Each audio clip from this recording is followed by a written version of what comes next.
Hello everyone, this is Chinny from the Cybercare YouTube channel, and recently Kali released 2020.4 and there are some cool things that I would like to mention about that new release actually. So let's get right in. So first of all, I already have the machine downloaded. I wanted to try this for the first time on record. So let's see how it will go. So I'm just importing that quickly, and this is my import wizard. Let me increase the RAM a bit so we can work on it a little bit better, and also CPU cores a little better, and that's it. Agree.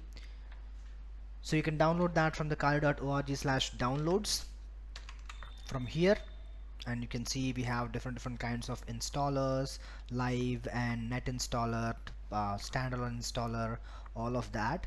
um, Coming back to from the downloads actually to the latest installation, latest build, there are a lot of cool changes that we need to talk about. So let's get started.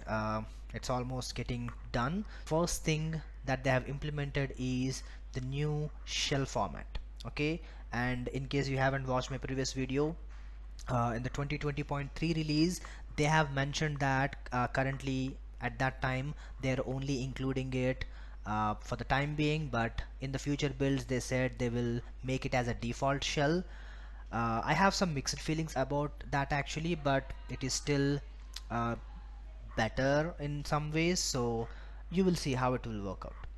Other than that, they also included some kind of Python backwards compatibilities and then some other new tools and all of that. We'll talk about all of those one after another.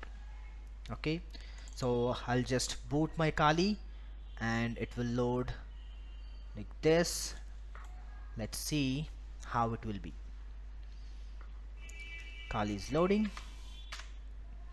So meanwhile, let's talk about the first concept that they have actually. So the first thing is the new shell. So previously it was bash, but now they changed that to Z shell, okay, or ZSH, whatever you want to call it. Okay, so now ZSH is a default one or G shell is a default one. So if you want to um, if you wanted to use G shell from long time, now it is already available for you. Whereas for traditional users, if you want to still use bash, no problem, it is still there. You can quickly change to that with the help of chsh command, change shell command. It's very simple. Force of habit. Default login is Kali Kali. I always forget that. So that is about G shell actually. So if you want to use that, it's pretty fine. Even if you're not comfortable with it, no problem. The default bash is still there and you can still use it. So this kind of theming and then auto completion, for example, if I want to say something like nmap, as you can see, if you type nma, which is not a correct command, it will show in the red color, whereas if you type nmap, which is a correct command, it will show you in the green color. That syntax highlighting, error checking, all those things are possible with the help of G shell, actually Z shell. So that is one major thing that they have changed. There are some slight changes compared to the regular bash. For example, I often could not use locate command. Same locate command will work in the bash, whereas here it will not work. I don't know what is the problem, but these kind of small minor inconveniences are there, but overall it's okay to use. Okay, whereas like I said, if you want to still use normal shell, you can do that as well. Like I said, just use change shell command option. It will give you your bash. Okay. So that is about ZSH, whereas you can still use bash, and bash also got some basic re-interface, only UI changes actually, not the functionality change. It will just look better. Okay, but other than that the functionality will be very same. So if you just look like the look of Z shell but like the functionality of bash, you can still use that as well. um, let me know if you want to know how to do that. It's a very small command actually, so let me know if you wanted to know about that.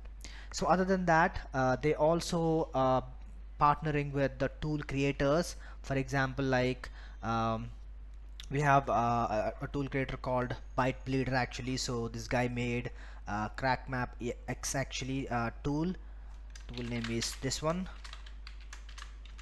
Okay, so this tool is made by that developer, and now Kali Linux is actually being partnered with this particular tool developer to provide you early access of that particular tool.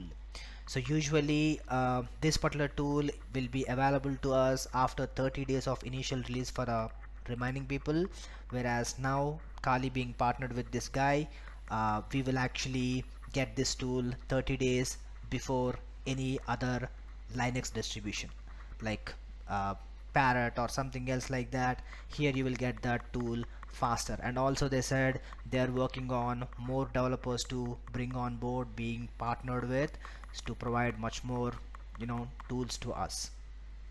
So other than that, they are also including uh, simple communication mechanisms like messages at logins. For example, let's say this one.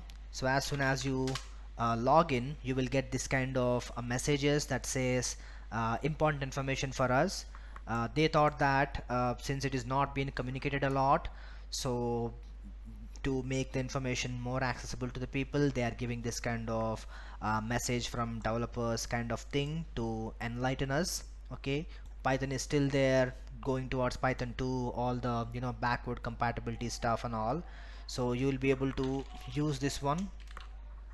You will be able to get these messages to get to know what Kali developers wants to say. Okay, so other than that, Kali Linux Amazon images also got a refresh, which means if you are trying to create a new instance based on Kali, you will also see a new entry in that marketplace. If you choose a new entry, you will get the latest Kali refreshed Kali VM. Okay, so other than that, they also updated their guide system actually, which means the document system. I pretty much like the document system actually in the Kali, the latest one. Previously it was good, but it was kind of unorganized and all of that, but now it was more intuitive and more easy to access, and more user friendly to search for any kind of information that we are interested into. All the guides are neatly organized and provided there. This is one of the improvement, not a big change, but definitely a welcoming improvement. Okay, so other than that, they also included a lot of new tools. Some of them are very interesting. For example, like Metasploit framework version 6, which includes a lot of features actually.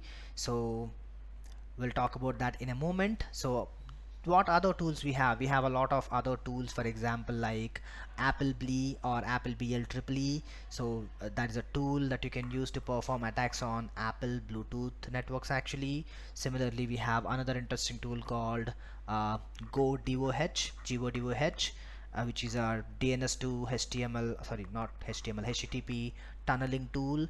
And similarly, we have Metasploit framework version 3, as I said, brings a lot of new features into the Kali, like encrypted meter sessions, and then better evasive algorithms to bypass security mechanisms like IDSS, which is so much welcoming actually.